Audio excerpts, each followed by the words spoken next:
भगवान की बातें इस YouTube चैनल पर हम प्रकरण संबंधी कुछ बातें कर रहे हैं। अष्टावक्र गीता को आधार बनाकर हम पिछले एपिसोड्स में ये बता रहे थे कि हमारा शुद्ध जो स्वरूप है, आत्मा स्वरूप, जो चैतन्य स्वरूप है, उसको हमारे शरीर के 5 कोशों ने ढका हुआ है।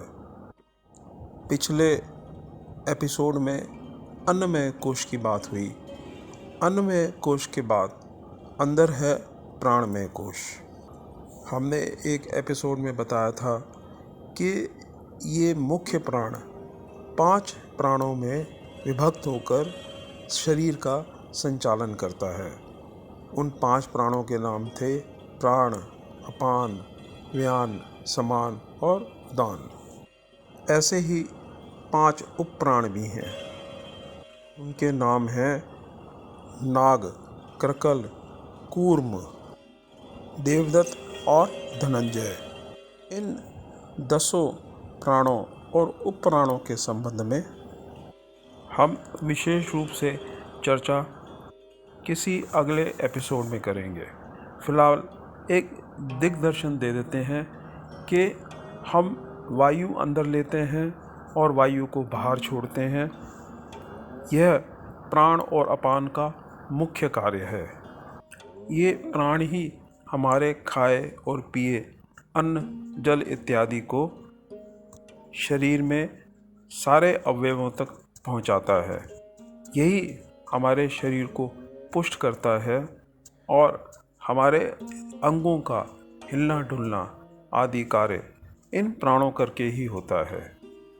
ऐसे ही छींक आना, जवाई आना, शरीर में कंपकपी होना, पलकों का झपकना आदि ये उपप्राणों के कार्य हैं। इन उपप्राणों और प्राणों को भी ये जीव मैं और मेरे रूप में मानने लगता है। प्राणों के श्वास पर श्वास के लेने को ये कहता है मैं सांस ले रहा हूँ और मैं सांस छोड़ रहा हूँ।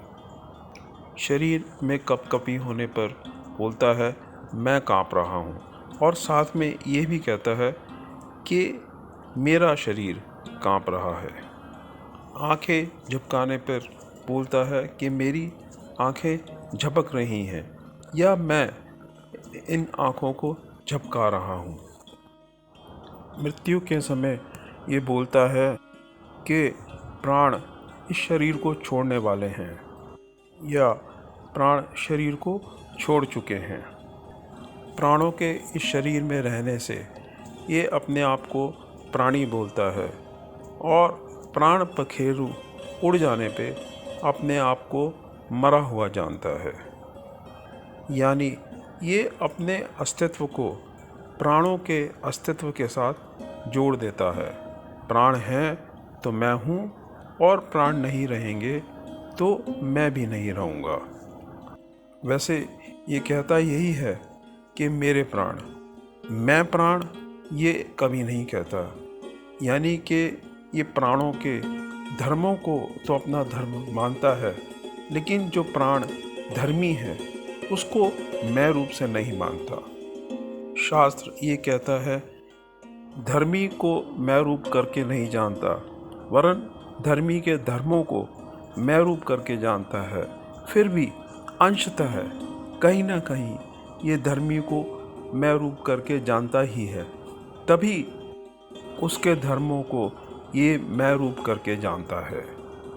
इसीलिए चाहे गौण रूप से ही ये प्राणों को मैं रूप करके भी जानता है। अतः अपने आत्मा के अस्तित्व को, अपनी मैं को ये प्राण रूप समझता है, जिस वजह से ये अपने शुद्ध चैतन्य स्वरूप को नहीं पहचान पाता।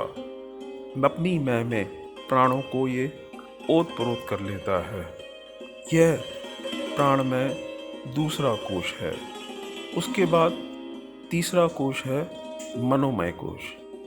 मनोमय कोश में मन और पांचों ज्ञान इंद्रियां आती हैं। इन 6 का समूह मनोमय कोश कहलाता है। मनोमय कोश में पहले भी बताया था कि अहंकार का अंतर्भाव होता है। यह मैं अहंकार ऐसा तो सर्वविदित ही है। ये अहंकार मैं हूँ इस रूप में तो अपने अहंकार को जानता ही है, और इसके धर्म अहंकार करना, इच्छा करना, संकल्प विकल्प करना, इन सबको ये कहता है मैंने किया। और कभी कभी ये भी बोलता है कि मेरा मन आज दुखी है, मेरा मन आज सुखी है, और साथ में ही यह भी बोलता है कि मैं सुखी हूँ, मैं दुखी हूँ। यानी ये मन को मैं और मेरे दोनों रूप से जानता है। उसके धर्मों का भी अपने में अध्यास करता है, और मन रूपी धर्मी का भी अपने में अध्यास करता है। इसी तरह ये ज्ञान इंद्रियों के धर्मों को, यानी कि देखना, चखना, सूंघना, स्पर्श करना, सुनना इत्यादि को मैंने स्पर्श किया, मैंने सूंघा, मैंने देखा, मैंने चखा इत्यादि, ये सब धर्मों को अपने में आरोपित करता है। और इनके जो धर्मी हैं, आँख, नाक, कान, जीवा, त्वचा, इनको मैं करके नहीं जानता। ये हमेशा ऐसे ही बोलता है मेरी आँख, मेरे कान, मेरी नाक, मेरी त्वचा, मेरी जिह्वा। ये कभी ऐसा नहीं कहता मैं आँख, मैं कान, मैं नाक, मैं त्वचा। इस तरह से ये धर्मी को अपने में आरोपित नहीं करता, परंतु इनके धर्मों को अपने में आरोपित करता है। यानी मनोमय कोश से भी ये तादात्म्य संबंध स्थापित कर लेता है। ज्ञान इंद्रियों और मन के धर्मों से ये चेतन स्वयं भी प्रभावित होता है, और इनके प्रभाव को ये अपना मेरा प्रभाव मानता है, और इनसे उत्पन्न सुख दुख को मैं सुखी हुआ, मैं दुखी हुआ, इस रूप से प्रत्यक्षतः जानता है। इस एपिसोड में हमने मुख्यतः 2 कोशों की और बात करी, प्राणमय कोश और मनोमय कोश, जिनसे कि ये चेतन जीव अपना तादात्म्य संबंध स्थापित कर लेता है। तादात्म्य संबंध यानी अपने को इनके साथ एकाकार कर लेता है। जैसे कि दूध में पानी मिलाने पर पानी दूध रूप ही हो जाता है, या जल में नमक मिलाने पर नमक जल रूपी हो जाता है। उसका अपना अस्तित्व अलग से दिखाई नहीं देता। वैसे ही दूध में पानी मिलाने पर पानी का अलग अस्तित्व दिखाई नहीं देता, वो पानी में ही हो जाता है। ऐसे ही ये जीव इन कोशों से एकम एक होकर, यानी तादात्म्य संबंध स्थापित करने पर बिल्कुल इनके जैसा ही हो जाता है। ये जैसा व्यवहार करते हैं, उस व्यवहार को ये अपने द्वारा ही किया हुआ मानता है।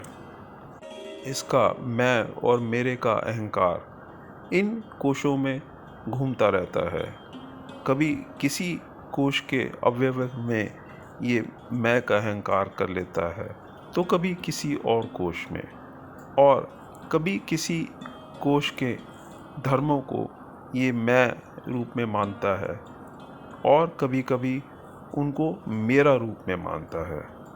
तो इस तरह से इसका मैं और मेरे का तादात्म्य रूप बदलता रहता है, और अपने चेतन स्वरूप को इन कोशों से यह मिश्रित देखता है।